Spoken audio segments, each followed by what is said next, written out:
Hi, guys. This is Cliff from Cliffslist. And this evening, I've got a special guest with a bit of a twist on what we normally do. This is Amy Reiley. Now, Amy is a expert in food and nutrition, and mostly in order to help you improve your sex life, I guess, and your health as well. Amy, maybe you can give a better explanation and also, introduce yourself to people who aren't familiar with you. I would love to. And first of all, I have to apologize. All of a sudden, my dog decided to stand outside my office and bark. So if you're hearing that, yeah, welcome to my world. So I am considered a leading authority on aphrodisiac foods, which is basically encompasses anything to do with food and romance or your sex life. Okay. And I have a master's degree in gastronomy from Le Cordon Bleu.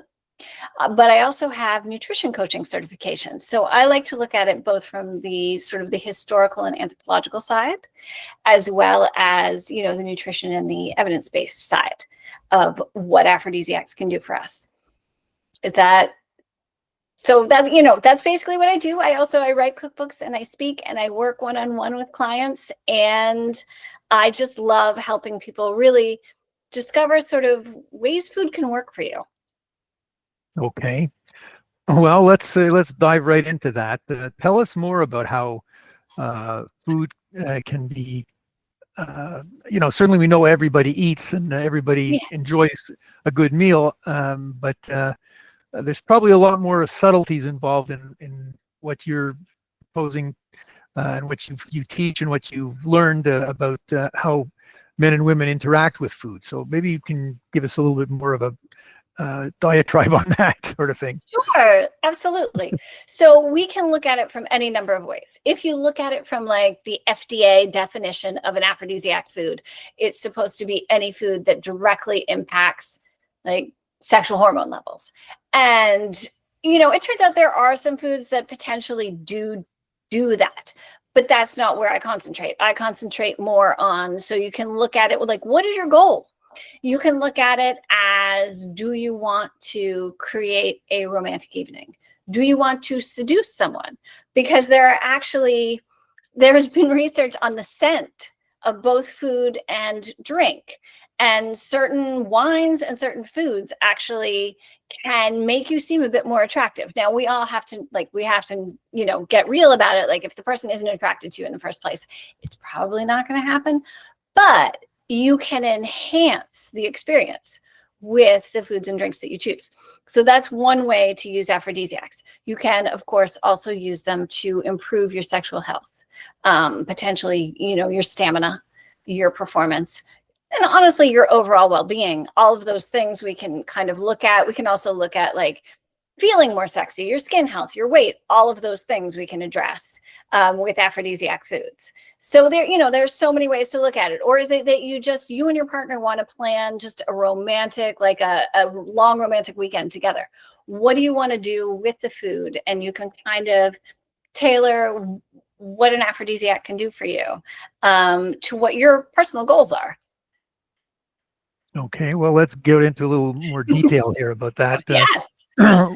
Let us know about. I guess the first question that popped into my head is, tell us of which foods are the best ones for men. Oh, definitely. So I work with a holistic health expert and who has a PhD in nutrition named Delana Flagg, and she and I came up together with a list of the 10 best foods for men, and we actually put them on our website, eatsomething.sexy.com. So if you don't take it all in today, go there, okay? Because I tend to talk fast. But for men, you're going to look at foods that you want to concentrate on foods that are good for heart health, first of all, because heart health is all about circulation, blood flow. What do you need for an erection, for orgasm? These are the same things that you need. So anything that's good for your heart is going to be good for your sex life. And that includes foods like oats, right? Oats are one of the foods that we hear most often are great for men's heart health. And I do want to mention that, of course, these things are great for women as well, because we do ignore women's heart health. So if there are any women listening as well, you can take some of this advice as well. Then we want to look at foods that give you energy, but not, we want to avoid like those saturated fats that are going to clog your arteries. So we recommend things like salmon and bison, as opposed to maybe beef, lamb, and we want it to be more interesting than something like chicken, right? So forms of protein that are low in saturated fats, but also potentially have other benefits. For example, salmon is an excellent source of omega-3 fatty acids. And so you're going to get additional benefits from something like that. The food that I'm most asked about for men, and it definitely is on my list, is pineapple. And I'm asked for a number of reasons. I don't know if you've heard the thing about pineapple juice. Do you know that one? Is it a make your you taste sweeter sort of thing? Is that the? Yes. And according to the scientific community, it's like, maybe not. It will potentially create less bitterness, which is what they say. Well, maybe people are perceiving that as sweetness. But then there are a lot of accounts of women saying, oh no, absolutely, pineapple juice like before oral sex is like the best thing. I don't know. But beyond that, pineapple is actually great for men's sexual health, not just pineapple juice. And in fact, I prefer recommending the fresh fruit for a number of reasons, largely because there's so much sugar in juice, right? And we don't want that. We also want the healthy fiber. Okay. In addition to, in addition to the enzymes in pineapple that are going to be great for your sex life. So pineapple is a great one for men for a multitude of reasons. Watermelon is another fruit that's great for men. And one of the most simple and basic reasons that it's great for men is because it's a great source of hydration. And one thing that we all forget is that water is essential to our sex life. It's essential to producing sperm. It's essential to ejaculation. It is essential to just feeling good, right? So that's one of the reasons that watermelon is great. But there's also a phytonutrient in watermelon called citrulline that is directly associated with men's sexual health. So yeah. In addition, watermelon is a great source of lighting, which is also important to men's health and prostate health. So watermelon is always a great choice. So I don't know how many I named, but I think I got close to. Maybe I didn't get quite to 10, but those are some really great places to start. I was wondering if you were going to hit the one that I found has had a big effect on personally, but so far you haven't hit it, and that's pomegranate. Oh, yes, of course, pomegranate's on the list. Thank you. Yes, another great fruit, which, again, a good source of water and fiber, right? But pomegranate is probably the single most studied food related to sexual performance. And it's primarily pomegranate juice is absolutely, you could say unequivocally proven to be beneficial to men's sexual health. However, almost every single study on pomegranate juice has been paid for by a pomegranate juice manufacturer.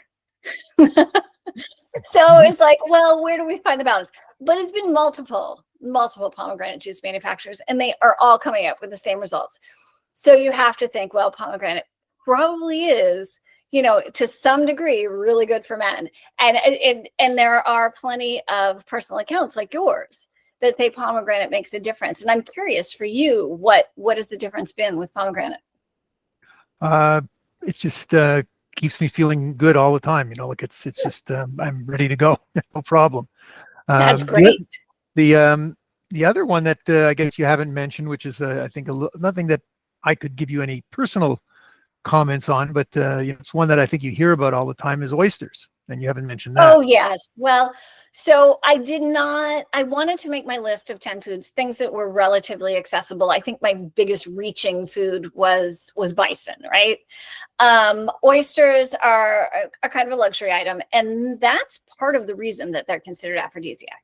But beyond that, oysters do actually have a couple of amino acids that have been linked with raising sexual hormone levels. So, certainly there are reasons to think that oysters might have something special going for them. In addition, of course, they are a source of zinc. And of course, they're a good source of protein and a fairly easily digestible source of protein, which is also another great benefit. Okay.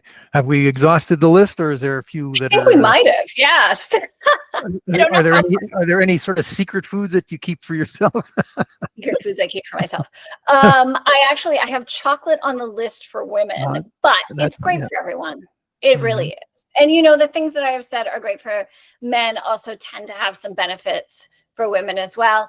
And obviously, so the opposite is true. Chocolate's great.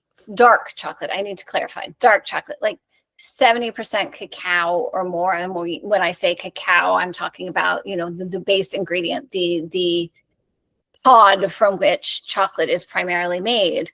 It's highly nutritive. It's also an extremely complex food. We don't even understand all of its benefits. It's really quite fascinating. But it is loaded with magnesium and fiber, and it's also shows benefits to mood and energy. And so dark chocolate, it's got to be a dark chocolate, is great for everyone. Maybe you have a good story or two about how food has helped some guy become pretty successful in a situation with women. Okay, I have a story about this. This is so funny. It wound up in my first cookbook. There was a gentleman who he told me, he was going to have this woman over for dinner for the first time, and he really liked her. He really wanted to impress her. And so he asked his friends, like, what's the food that's like going to seal the deal with this woman? And I don't know, his friends told him to make fish with mango salsa. Mango is the key. You serve a fish so the meal stays light, okay? But you've got to have mango. And so he told me the story, and he made the fish with the mango salsa, and then he turned behind him and pulled this woman over and said, and here she is, now she's my wife. So apparently fish with mango salsa is like the key to, landing the perfect woman. Okay. Is there sort of a menu of how you would, I guess, if, for example, you were making a dinner for a woman, you have fish with mango, what else? There'd be some dark, I guess there'd be some dark chocolate, some, I don't know, some, how would you sort of see that as being the most stimulating course of foods for something like that? Okay, so when I counsel people on this, the first thing I say is you have to consider the person. Like, the best thing that you're going to do is not necessarily serve the most aphrodisiac meal. You're going to act like food is one of the love languages, and you are going to figure out what foods they really love, more so than what foods are the best turn-on foods. Okay. Now, within those foods that they love, we're going to pick things that are probably also turn-on foods. My biggest recommendation is to keep the meal light and to keep the amount of alcohol fairly light, because I know sometimes you get nervous and you start to drink a little too much, and we all know what happens next. So don't fall into that trap. I often, if you are going to have alcohol and it's sort of that, wooing someone kind of meal, I recommend wine over cocktails, just because it's a little easier to pace yourself with wine. Unless, of course, the person that you're trying to seduce, prefers cocktails, in which case, like, I'd say try to make one really spectacular cocktail and leave it at that would be my recommendation. So then when you're looking at, of course, what might be successful with this particular person, things that we have discussed are obviously all great choices, like a wild game meat or oysters. If we're trying to keep things light, then we're going to steer away probably from pasta, right? If that is like her favorite, her dream food is pasta, then you're going to hopefully serve something like a ravioli where it can be stuffed with something lighter, like wild mushrooms, which are very sexy, also aphrodisiac, and are really considered an aphrodisiac for women. So that would be great. But otherwise, keep it lighter, keep it fish or a wild game or a small protein, those kind of choices, no cheese sauces, no cream sauces, those kind of, send the meal to a place where everyone just wants to go to sleep at the end. The other thing that people want to do, and I try to encourage them to steer away from, are like great big extravagant desserts. I love something sweet at the end of the meal. A lot of women love something sweet at the end of the meal, and I encourage you to have something sweet at the end of the meal, but maybe you share a piece of dark chocolate, like a flourless chocolate cake, or you make something like affogato, which is espresso with a scoop of gelato, which is very, small and clean and simple. I actually love having coffee at the end of a romantic meal. Normally, a lot of people say, well, but I don't want to stay up all night. But maybe you do, right? It can give you that little boost of energy, even if it's been a long day. The other thing that we need to acknowledge about coffee, it is considered aphrodisiac, and it's largely because it's a mood enhancer. Coffee puts you in a good mood. And that's a great way to segue from the meal to the bedroom is, you've got a little energy and you're in a good mood. So that's why it's one of my recommendations for dessert, or just have a piece of chocolate and a cup of coffee, something very simple. My other bit of advice is don't make a big fancy meal. You don't want to waste all your energy like stressing over the timing of things or things that fall apart at the last minute. Do things that can be made ahead. Do things that are super simple. Or just get takeout and make it look amazing. Put it on a real plate. Make it look amazing. There is no shame in takeout as long as you're kind of making it your own, making it feel like something special. So that's how I recommend doing that special occasions to do someone or celebrate someone kind of meal. Okay. Any other interesting food seduction stories that come to mind? Oh boy. Well, so I know there are a lot of people who are skeptical. And so I have like the best testimonial probably there ever could be. So when I was working on my very first cookbook, Fork Me, Spoon Me, it was my first time doing that level of recipe testing. So when you make a cookbook, you have to test those recipes a lot. And the way I handled it was not only did I test them multiple times in my own kitchen, but once I was satisfied, I sent them to other people to try out, in home cooks, not professional cooks, just home cooks, to see if they were able to follow the recipe and get the same result. And if I got negative feedback, then I'd go back and try it again myself a couple of times. So as you can see, when there are 60 recipes in a book, imagine how many times I was making this food. And I had a roommate, but otherwise I was living alone essentially. And I just didn't even want to eat my own food anymore, But I had this male friend.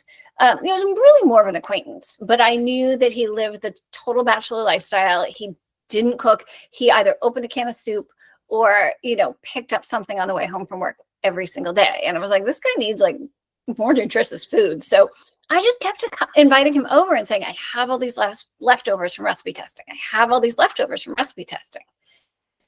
So, by the time the book was released, we were a couple.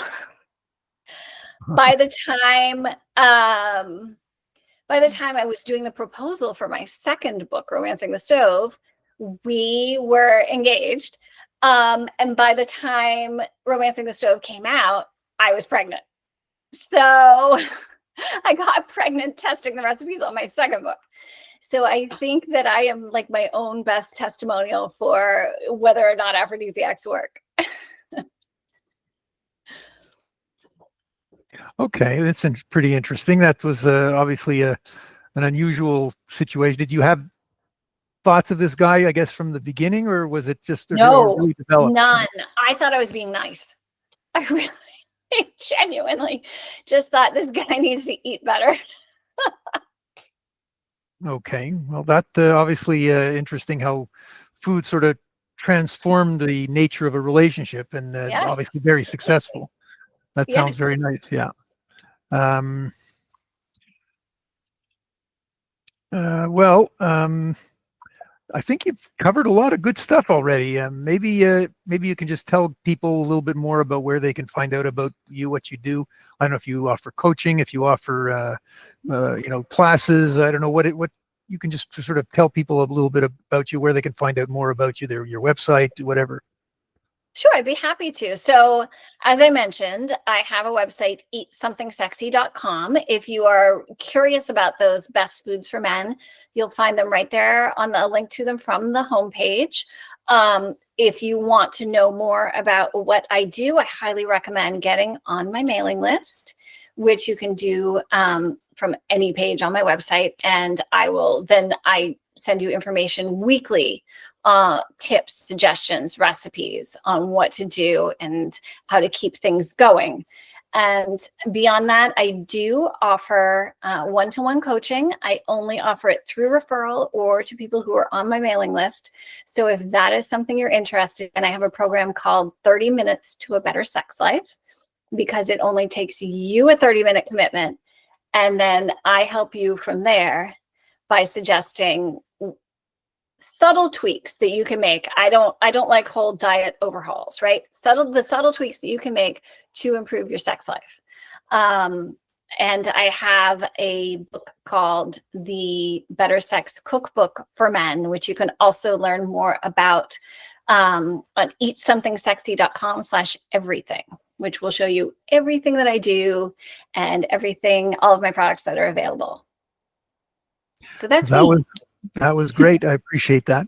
Look, I wanted to thank you for taking a few minutes with me this evening and telling us a little bit about how food can improve your life in a lot of different ways. And I'm sure I'm going to start exploring some of these tips myself. Well, thank you so much for having me. I really appreciate it. Very good. Thanks a lot. Thank you.